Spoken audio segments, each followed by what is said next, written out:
मी शकील सावंत येत्या लोकसभा इलेक्शनसाठी खासदारसाठी उभा आहे। बरेच खासदार तुम्ही निवडून दिल्या, बरेच पक्षाच्या खासदारांना निवडून दिला, पण आजपर्यंत काय विकास झाला नाही कोकणाचा। कोकणाला एक कॉर्नर पीस करून ठेवलाय। आज आपले जे बेसिक नीड्स आहेत ते पण आपल्याला भेटले नाही आहेत।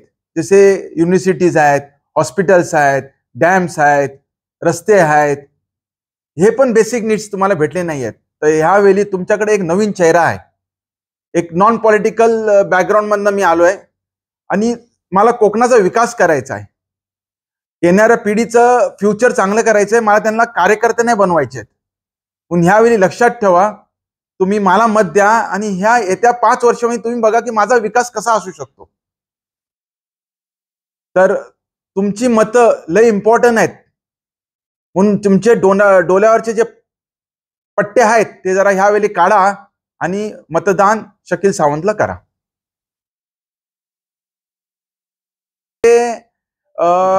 सर्वात इम्पॉर्टंट हॉस्पिटल्स जे आपले सरकारी हॉस्पिटल आहेत ते आपल्याला सुधारणा करायची आहेत। आपल्याला एक असं कॉल सेंटर नंबर बनवायचा आहे की कुठल्याही गरीब जो फोन केला त्या कॉल सेंटरवर तर आपण त्याच्याकडे पोहोचू शकतो। जसं की ॲम्ब्युलन्स, आज गरीबचा गरीब ॲम्ब्युलन्सला पैसे देऊ नाही शकत, तर आपण ती एक सोय करायची। जितके आपण एरियामध्ये असेल तिथे आपण ॲम्ब्युलन्स ठेवायचे आणि ते ॲम्ब्युलन्स वेळेवर पोहोचू शकतात आणि हॉस्पिटलला पोहोचू शकतात ट्रीटमेंटसाठी। त्याच्यानंतर रस्ते, आज इन्फ्रास्ट्रक्चर नाही म्हणून आपल्याकडे टुरिस्ट वाढत नाहीत, तर आपल्याला काय आता आपल्याकडे इंडस्ट्री नाही आहे म्हणून आपण काय करायचं, आपण टुरिझम वाढवायचं। जसं तुमचं गोलकोटची नदी आहे तिथं आपण का नाही एक चांगलं कॉर्निश करू शकतो, म्हणजे चांगलं एक गार्डन बनवू शकतो त्या नदीच्या इकडं। तिथं बोट टाकू शकतो, घोडे टाकू शकतो, टांगे टाकू शकतो, म्हणजे बरेच लोक फिरायला येऊ शकतात। रिक्षावाल्याचे धंदे वाढतील, ठेल्यावाल्याचे धंदे वाढतील, दुकानवाल्याचे धंदे वाढतील, हॉटेलवाल्याचे धंदे वाढतील। तर असं मला बरंच काय करायचं आहे। जसं रत्नागिरीमध्ये क्रिस्टल बीच आहेत, तिथं आपल्याला चांगले रिसॉर्ट बनवायचे आहेत। CRZ आपल्याला काढून टाकायचं आहे आणि तिथं आपण चांगले हॉटेल बनवू शकतो। एअरपोर्ट नाही आहे ते एअरपोर्ट आपल्याला चालू करायचं आहे। तर असं बरंच काय आपल्याला विकास करायचा आहे। आणि तुम्ही बघा, अगर रस्ते चांगले नाही आहेत, एअरपोर्ट नाही आहे, तर टुरिस्ट कसे येणार आपल्याकडे।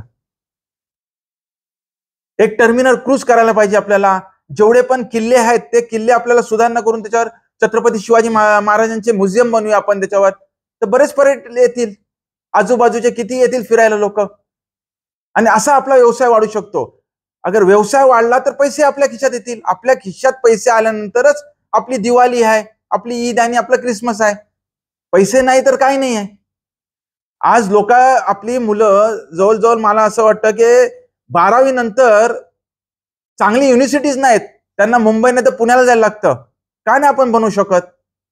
आज तुम्ही एका मुलावर जवळजवळ 10 लाख रुपये खर्च करता आणि 10 लाखाची नोकरी नाहीये, म्हणून तुम्ही ह्यावेळी विचार करा हे सर्व गोष्ट। आणि आपल्याला हे विजन आहे आपल्याकडे समोर, आणि आपण एक प्लॅटफॉर्मवर सर्वांना येऊन आपण कोकणाचा एक चांगला विकास करायचा। आज तुम्ही आपल्या बाजूचा स्टेट गोवाच बघा, किती चांगले हॉटेल चालतात तिथं, किती टुरिझम आहे, का नाही आपल्याकडे येऊ शकतो? तर तुम्ही हे विचार करा सर्व गोष्ट, आणि तुमच्या डोल्यावरचे पट्टे आहेत ते काढा, आणि येणाऱ्या पोरांचं फ्युचर तुमच्या हातामध्ये आहे हे लक्षात ठेवा।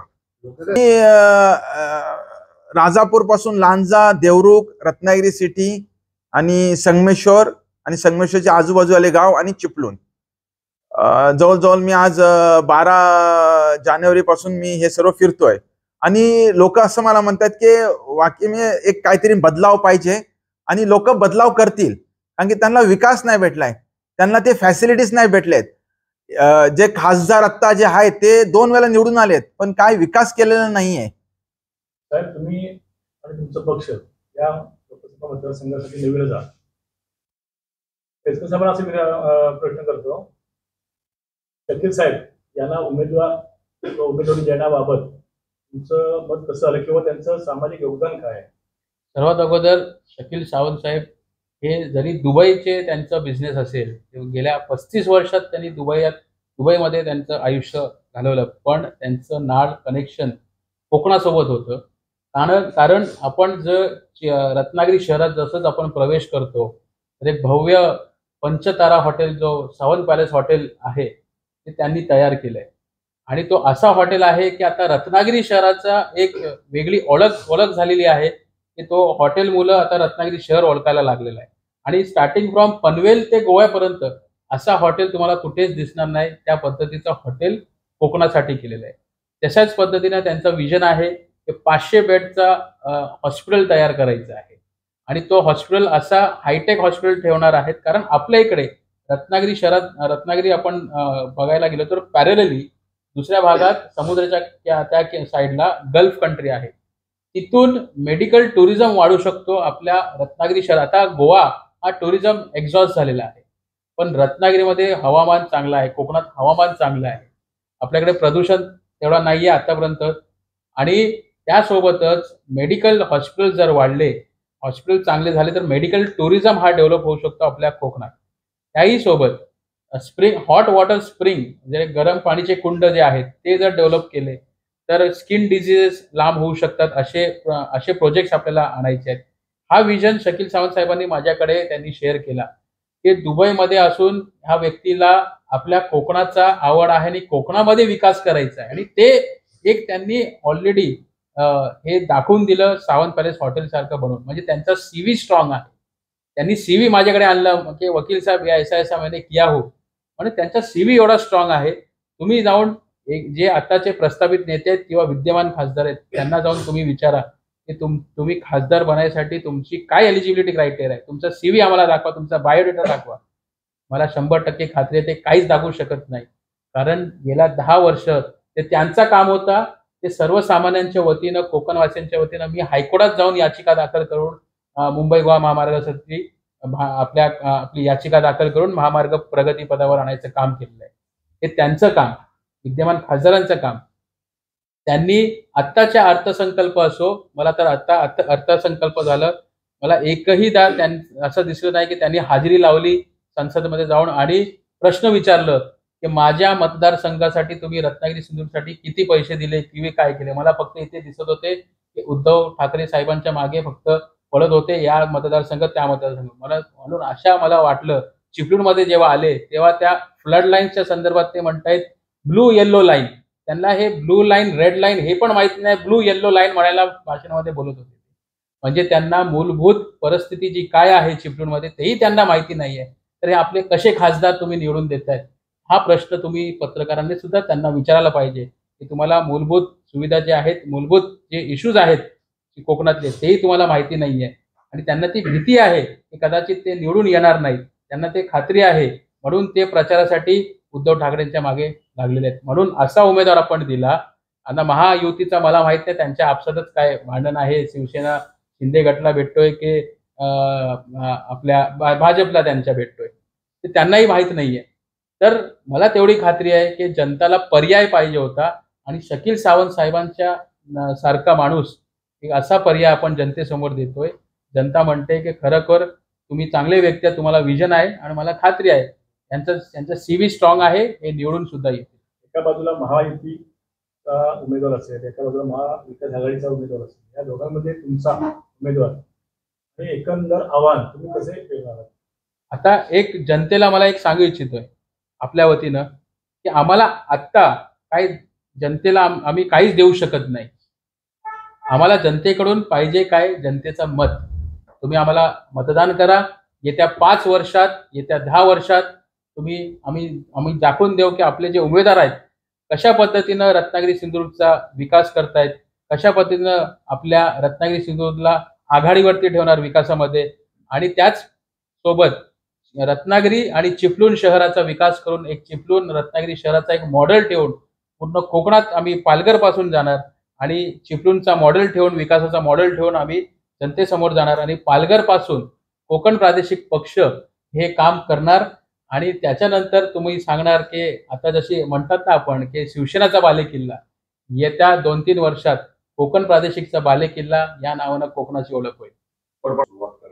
आता या निवडणुकीला फक्त रत्नागिरी आणि सिंधुदुर्ग पुरता तुमचा पक्ष मर्यादित आहे का? आम्ही जेव्हा पहिले जाहीर केलं होतं जानेवारी 5ला हे 12चे 12 उमेदवार आम्ही देणार आहात.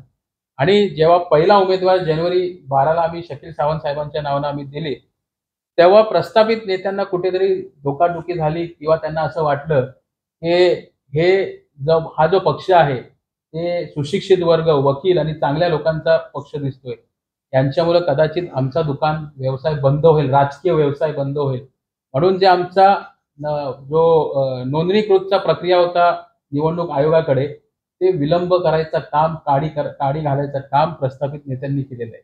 म्हणून त्याच्यामुळं आता जो आमचा नोंदणीकृतचा जो प्रक्रिया आहे तो कुठेतरी विलंब झालेला आहे. त्यासाठी आम्हाला असं वाटतंय की ठीक आहे, एक तर उमेदवार आम्ही दिलाच होता, इथे आम्ही मेहनत करू. रत्नागिरीमध्ये शकील सावंत साहेबांचं चांगलं ओळख आहे, चिपळूणमध्ये माझं आहे, मी आणि ते दोघेही मिळून सिंधुदुर्गमध्ये जाणार पॉझिटिव्हिटी घेऊन, आणि सिंधुदुर्गमध्ये सुद्धा आमचे लोक आहेत, आमची ओळख आहे तिकडे. त्या मदतीनं सिंधुदुर्गमध्ये सुद्धा आम्ही घेणार आणि रत्नागिरी सिंधुदुर्ग निवडून घेणार. रायगड आणि पनवेलसाठी उमेदवार असणार आहेत आता ऍट प्रेझेंट आम्ही फक्त रायगड, रत्नागिरी, सिंधुदुर्ग. कारण असं ऐतिहासिक एक निर्णय झालेला आहे की कोकण प्रादेशिक पक्ष या नावाचा आतापर्यंत किंवा कोकणाचा एक वेगळा राजकीय प्लॅटफॉर्म असा कधीच झालेला नाहीये. हे कोकण प्रादेशिक पक्षाच्या वतीनं झालेलं आहे. तर म्हणून एक खात्री आहे, कारण हे जेवढे पण पक्ष तुम्ही म्हणा, शिवसेना म्हणा, त्यांचे नेते मुंबईला बसलेले आहेत, त्यांना काही लेणे त्यांना कोकणाचं तेव्हाच आठवण येतं, जेव्हा मतदान घ्यायचंय तेव्हाच ठाकरे परिवाराला कोकणाची आठवण येते. आता शिंदे साहेब आहेत, त्यांना तर काहीच, फक्त घोषणाबाजी करतात. त्यांचे जे गुरु आहेत ते मुरुड जंजिराचे आहेत. मुरुड जंजिरा जाऊन जरा परिस्थिती जाऊन बघा, साधे रस्ते पण बरोबर नाहीयेत. आणि शरद पवार गटाचे किंवा अजितदादा गट असो, हे बारामतीचे नेते आहेत. आणि भाजपचे म्हटले तर ते गुजरातचे, त्यांना काही लेणं देणं नाहीये. काँग्रेसचे बघितले ते दिल्लीतले. हा एकच असा पक्ष, कोकण प्रादेशिक पक्षाचे संस्थापक अध्यक्ष आणि पूर्ण ऑफिशियल टीम, तसा ॲडव्होकेट वैभव हळदे हे चिपळूणचे, शकील सावंत हे चिपळूणचे, CA नावेद मुला हे ट्रेजरर आहेत, हे जयगडचे आहेत. म्हणजे आम्ही सर्व कोकणातलेच आहोत. जरी तुम्हाला जर तुम्ही आम्हाला निवडून देता उद्या, तर आम्ही सर्व इथेच असणार आहे. काही प्रॉब्लेम असला तर तुम्ही आमच्याकडे डायरेक्ट येऊ शकता, आम्ही काही लांबचे नाही आहोत, म्हणून आम्ही जवळचे आहोत, हे मला जनतेला सांगायचं आहे. वेगवेगळ्या पक्षाचं तुम्ही बघायला गेलं तर नवनीत राणा कुठेतरी कोणाला तरी सहयोग देत असतात, तुम्ही कसं करणार? ते तेव्हा वेळ जेव्हा येईल तेव्हा ठरवू, कोण सत्ता बनवतोय, कोण नाही बनवतोय, त्या टायमाचं वेळ असेल तेव्हा तुम्ही मला प्रश्न विचारा, तेव्हा उत्तर मिळेल. ॲट प्रेझेंट तर मला वाटतोय कोकणावर सातत्याने अन्याय होतोय, आणि या जर अन्याय असंच होत राहील तर आम्ही जनतेसमोर जाऊ, जनतेला विचारू.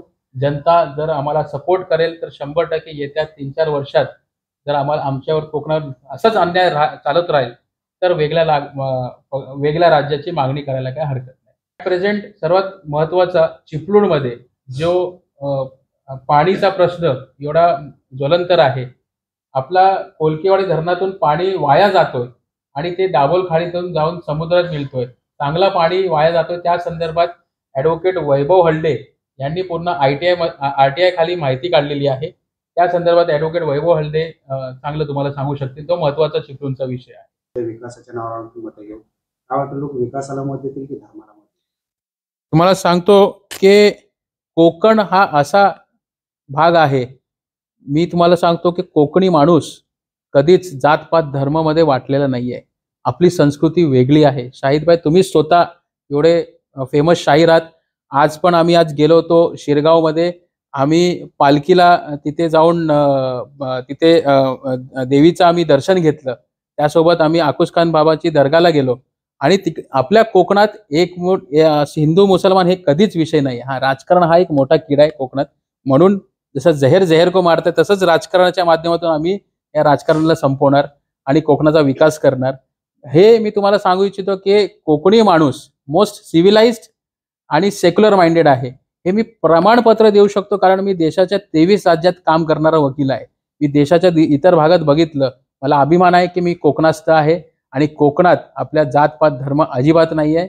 आणि एक वेगळा आपण इन्स्पिरेशन देशाच्या लेवलवरती घेऊन जाऊ, कोकणची संस्कृती दाखवू की कोकण कसा वेगळा आहे इतर देशाच्या अजेंडावरच्या प्रमाणे.